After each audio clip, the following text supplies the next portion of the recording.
Hola. That's all the Spanish I know. ¿Dónde está mi cerveza? Sí. Okay. Yeah, sorry. I'll try to speak slow, so hopefully you can all understand me. My name is Mark Schoennagel. I'm one of the evangelists for Unity. I live in Los Angeles, but mostly I live in airplanes, so I don't really have a home.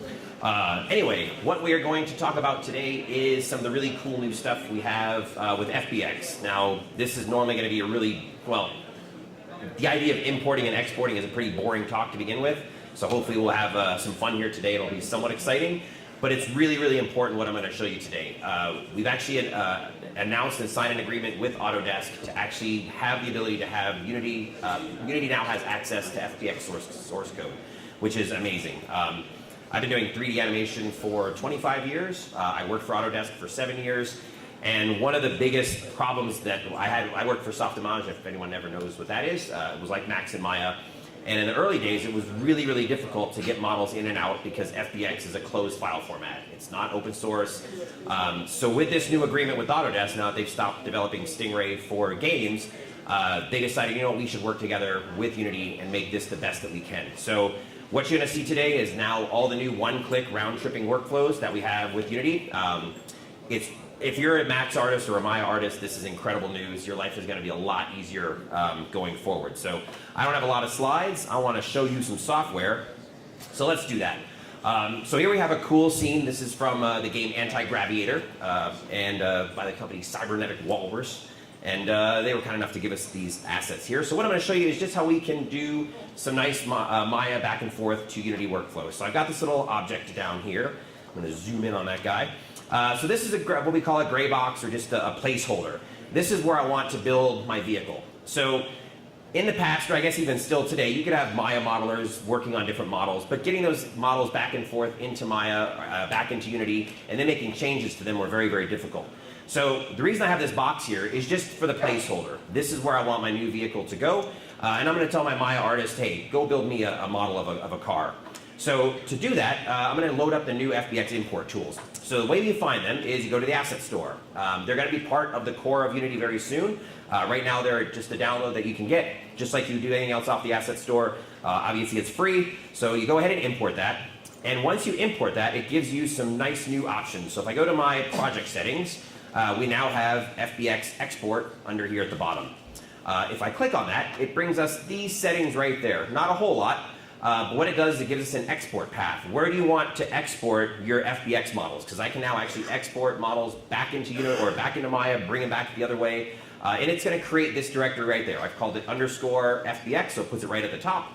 And this is where when I do, again, when I export my models, they're going to appear in here. The other thing it says is, where is your Maya located?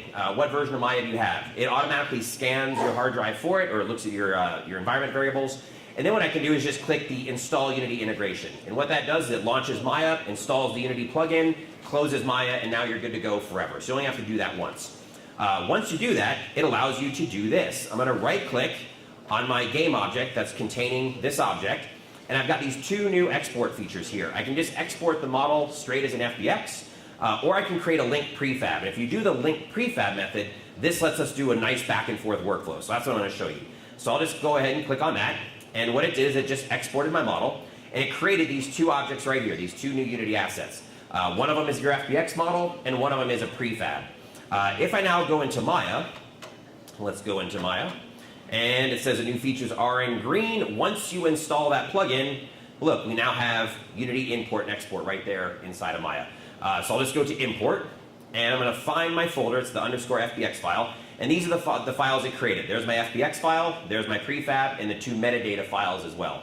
I'm going to choose to open up the FBX, click on that, click on import, and nothing happens except for my screen turn black.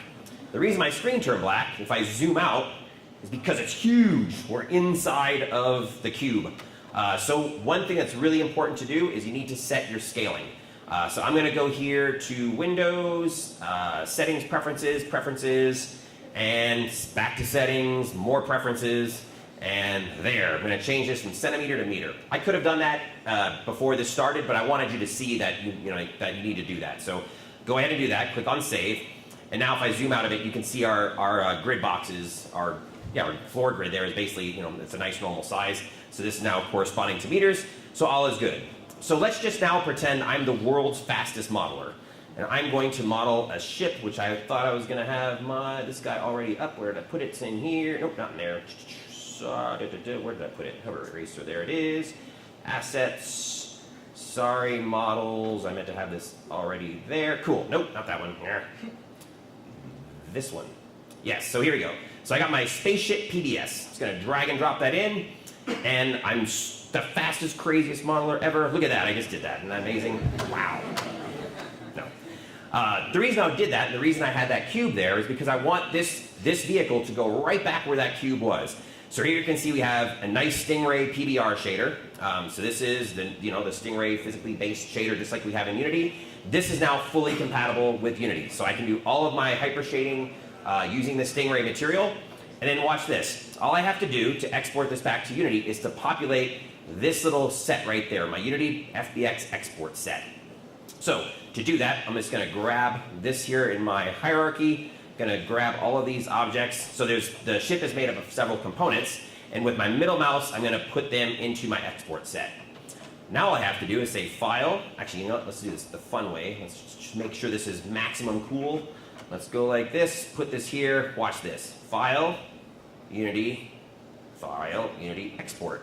And now as soon as I click in Unity, boop, it fixes it. Automatic. Isn't that nice? Usually you don't get a lot of oohs and ahs when you import a file, but that's pretty darn cool. So there's my ship. Look at that. The PBR shader is on there. Everything is intact. It looks just like it did in Maya.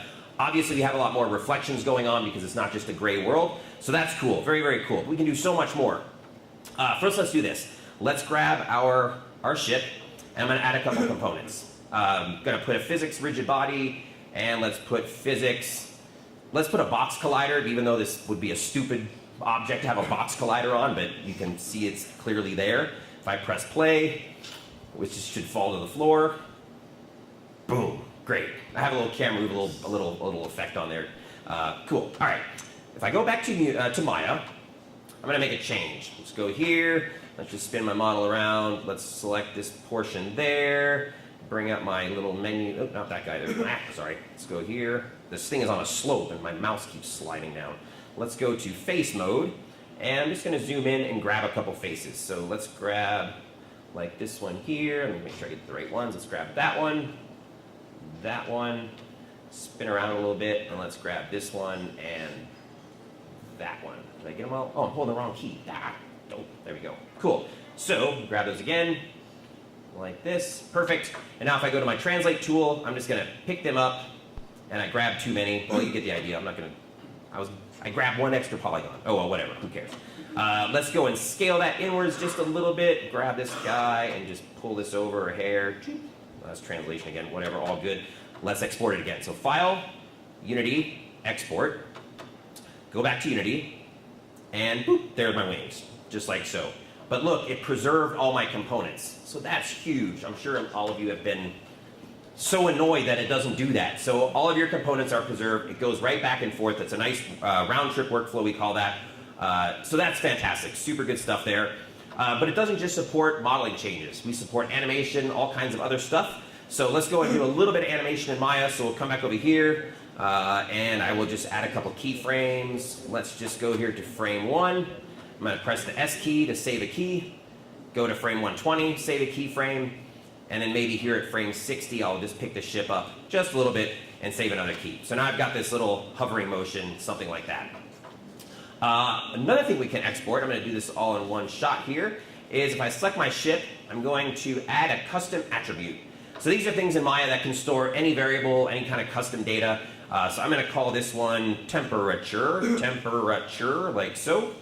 And I'll make sure that it's a floating point, and I'll click on Add. And now we should have, under extra attributes, we should see the temperature right there. So that's cool. So now let's go ahead and add a couple keyframes to that as well, just so there's some animation in there. So let's say that when the model or the ship starts up, it's at 30 degrees Celsius, and I'll set a key, and then the engines warm up, let's say maybe here to like frame 50, and we get the temperature up to like 100, and we'll save a key. and then we'll maybe go here to frame 120 and just have it level out at like 115, something like that. So our engine's gonna get a little bit hot. Perfect. So now what I'll do another export, File, Unity, export, like so. Minimize this. Go back here into Unity, which is up, great. And now I need to import that asset. So if I click on my FBX file, first I need to tell it to actually import the animation. So I'm going to turn from none to legacy, and I'll just click on apply. And when I do that, it's going to automatically add my animation controller right there to the component. So it did that automatically. And when I press play, we're going to see one hover, and then it's going to crash to the ground and probably flip over. Let's see if it does it. So it goes up, it goes down, and then gravity takes over, and whammo. Cool. All right. So I probably would want this to loop. I click the loop checkbox. But I want to show you something else instead. So there's a couple ways you can bring the animation in. If I click back on this tab, could you guys, it's hard to concentrate, thank you. So if I click on animation and go back here to generic and click apply, this is going to create an animation that's going to allow me to use the state machine, to use Mechanim to actually drive this. So let's go ahead and fire up Mechanim. So let's get our animator, like so. And I need to create an animation controller. If I click on my gray box here, we can see that I do not have an animation controller in here, so no problem. Just do create animation controller. Oops, wrong button. There we go. Create and wait a minute. Where's it at? Oh shoot. Let's do it this way. Game object. Create empty. Where'd the animation controller go? Come on, Mark. Where's it at? Hey? Why isn't it doing that? It's in the what? Oh, right. So, you know what? Usually I have these backwards, and I'm sitting there by. I always have that on the hierarchy up top. Thank you very much. I mean, like that doesn't menu look right at all. Animation controller. Someone's paying attention. Perfect. Good. So let's put that in here. Great. Let's go back to my gray box. I'm going to open that up, and here's all the stuff that we exported. So there's take 001. That's my animation. I'll drag and drop that on. Go back here to my game window, press play. Actually, you know what, let me do one more thing. Let's go here to animation, and let's just tell this to loop. Click on apply, great, press play, and now I should have a nice infinitely looping hovering of my ship. Great, cool. Let's do one thing real quick. Let's go back to Maya. And really quick, let's just go to where that keyframe is here at frame 55, and let's just pick this like way up and resave that keyframe. Go back here, File, send this to Unity, export. And now that I've set that animation up, I don't have to do anything else. I press play, everything is automatically updated. So don't have to re-import anything, don't have to redo anything, it just automatically updates that animation. Really cool. And then it does that. Fantastic. So that's still my rigid body thing happening. The last thing I want to show you is that custom parameter. So you have to check this box right here. Animated custom properties, click on that. Click on apply, and actually before I do that, let me just show you what happens down here. These are all of the F curves that came in. We can actually look at this as my curves. There we go. There's, oh, I put it, I see what I did. I didn't put the keyframe at the right frame. Who cares? It's all good. There's the curve for that. It's on my translation.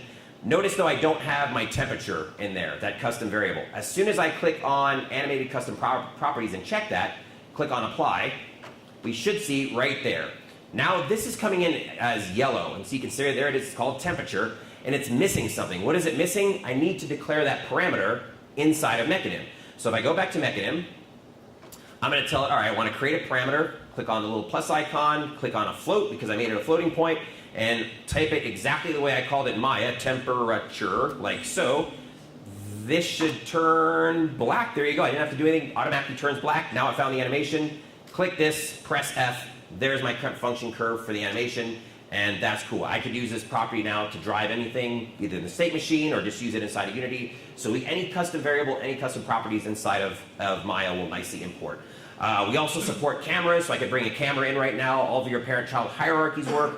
All that stuff is in here, so it's really just a fantastic tool. Now this is just version 1 of the Maya importer. This does not work yet with Maya LT, which is a bit of a bummer, but don't worry, next month we're going to have the beta for the LT version. The reason behind it was this is written with Python. Maya LT does not support Python, and you may say, well, why did you write it in Python? Because it only took a couple days. Once we had the source from Autodesk, writing in Python was super easy. So now the team is doing the additional work to make sure that it runs inside of Maya LT as well, because that's obviously super important. But what about Max? guess what? We have now a beta for the Max exporter as well. So everything that you just saw me here do today, you can also do inside of 3D Studio Max. If we go back to my super exciting PowerPoint slide, we have this. Where to download it? That link. So everybody can get that, right? Just, no, just seriously, just Google it. Google Unity FBX Exporter 2017.2. This will take you to our forums page. It should be the top one that comes up. And this is where you can download the latest beta, and it's where you can also download the Max version. If you're using straight up Maya, just go to the asset store, get the one on the asset store. It's a fully supported version, whereas this one's still in beta, but again, this one works inside of Max. So that's cool. So that is everything I wanted to show you all today. Hopefully that's good stuff. Not the most exciting thing in the world to do a presentation on, importing and exporting objects, but if you do this every single day, you know how important this is. So hopefully you all enjoyed it, hope you learned something, and thank you all very much. Cheers.